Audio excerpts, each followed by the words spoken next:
The University of Utah has always been a champion for discovery and the arts. Let's check out some spots on campus that showcase our commitment to creativity and culture. Here we are at the Natural History Museum of Utah.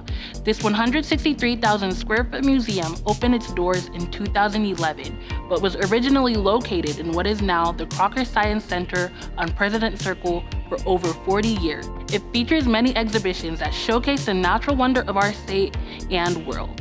This is the Utah Museum of Fine Arts, which sits on the south end of campus. The museum can trace its beginning back to 1914, when it first started in the Park Building.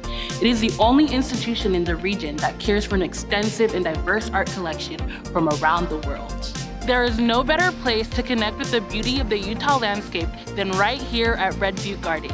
Originally conceived by a former university professor, this space now welcomes more than 250,000 guests from all over each year. For 175 years, we've celebrated the spirit of exploration, creativity, and connection, and we can't wait to do more.